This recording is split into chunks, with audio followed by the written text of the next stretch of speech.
Guinéennes et Guinéens, chers compatriotes, la République de Guinée, à l'instar des autres États membres, célèbre le 25 mai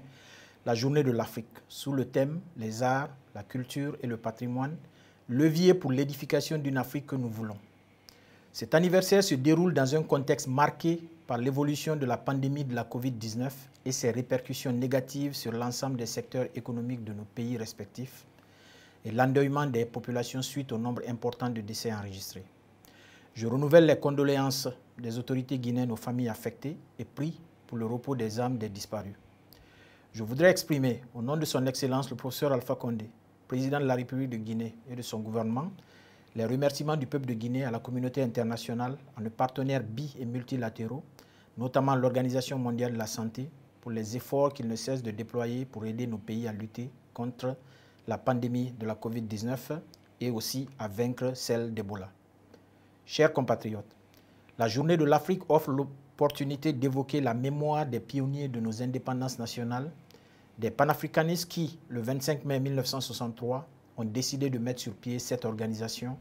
en vue de défendre les intérêts majeurs de l'Afrique sur la scène internationale, de promouvoir l'unité et l'émancipation du continent avec pour objectif premier de le débarrasser du joug colonial. La mutation de l'Organisation de l'Unité africaine à l'Union africaine témoigne de la volonté de nos dirigeants de réaliser l'intégration du continent et de promouvoir son développement économique. À travers l'agenda 2063, l'Union africaine s'est dotée d'une stratégie et d'une vision commune pour l'atteinte des objectifs du millénaire pour le développement, l'éradication de la pauvreté, de la maladie, de la faim, la résolution des conflits, la réduction des inégalités avec un accent sur les couches vulnérables que sont les femmes et les jeunes, avec le soutien de la communauté internationale. En outre, si des avancées significatives sont enregistrées dans le processus de rétablissement de la paix et de la consolidation de la démocratie en Afrique, à travers la mise en place de stratégies et de mécanismes de lutte contre le terrorisme transfrontalier, le tableau reste perturbé par les crises multiformes qui perdurent ça et là. Chers compatriotes, le thème retenu, les arts, la culture et le patrimoine, levier pour l'édification d'une Afrique que nous voulons, s'inspire de l'agenda 2063 en tant que cadre stratégique commun et plan directeur dans son inspiration 5 qui envisage une Afrique dotée d'une forte identité, imprégnée d'une unité culturelle et d'une conscience panafricaine. Ce thème matérialise le désir d'amplifier, de rationaliser et de renforcer la contribution des arts et de la culture au développement et à l'intégration sociopolitique des États africains. Dans ce cadre, conformément à la résolution adoptée lors de la 3e réunion du comité technique spécialisé sur la jeunesse, la culture et le sport, tenue à Alger en octobre 2018, la Commission de l'Union africaine a lancé le processus de révision du plan d'action actuel afin de tirer profit des énormes opportunités qui s'offrent aux États membres dans le domaine des industries culturelles et créatives. Ce plan repose sur les dispositions du traité d'Abuja de juin 1991, du plan d'action de Dakar sur les industries culturelles de 1992,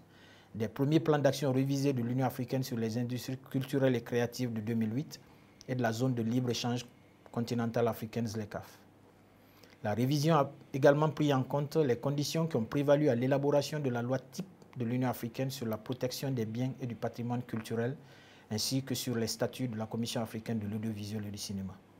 Le prochain plan d'action vise à renforcer ces industries culturelles et créatives en Afrique afin d'accroître leur rôle conformément à la charte de la Renaissance culturelle africaine de 2006 et celle des Nations unies pour le développement durable à l'horizon 2030. Dans cette perspective, la Guinée propose l'organisation en marge de chaque sommet annuel de l'Union africaine d'un festival panafricain des arts et de la culture avec la participation des meilleurs acteurs et troupes régionales. Cette initiative cherche à fédérer ainsi les festivals régionaux. Au terme de cette manifestation de haut niveau, des prix pourraient être décernés par catégorie d'activité. Chers compatriotes, dans son combat permanent pour la promotion de la culture africaine en général, la Guinée a joué un rôle d'avant-garde.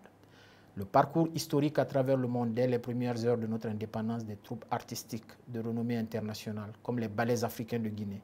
les ballets Djoliba et l'ensemble instrumental national, a contribué au rayonnement des arts africains à travers ce monde. Les prestations des ballets africains ont connu leur apothéose lors d'une production spéciale faite sur le podium de la plénière de l'Assemblée générale des Nations unies à New York. La Guinée a aussi produit d'éminents chanteurs comme Sori Kandia Kouyaté, ainsi que des orchestres de renommée internationale, tels que le Bembeya Jazz National et les Amazones de Guinée. À ceci, il faut ajouter les écrivains Kamara Lai et Djibril Tamsir Niane, auteurs respectivement de l'Enfant noir et de l'épopée mandingue, livres qui sont enseignés dans presque toutes les écoles africaines. Très tôt, ces auteurs et d'autres ont porté haut la culture guinéenne et la littérature africaine dans un contexte marqué par la décolonisation. Récemment encore, la Guinée a abrité à partir du 23 avril 2021 la 13e édition des 72 heures du livre de Conakry, après avoir été en 2017 la 17e capitale mondiale du livre sous le thème « Livres et images ». Ces importants événements qui ont connu la participation d'éminentes personnalités et écrivains du monde culturel africain et mondial ont été des étapes remarquables pour la reconnaissance de Conakry comme capitale africaine du livre, à l'image de Ouagadougou pour le cinéma, de Bamako pour la photographie, d'Abidjan pour la musique et de Dakar pour l'art contemporain. Le combat pour l'émancipation de l'Afrique ne sera gagné que si les arts, la culture et le patrimoine africain prennent la place qui est la leur dans l'agenda de développement et d'épanouissement de nos peuples. Vive l'Union africaine, je vous remercie.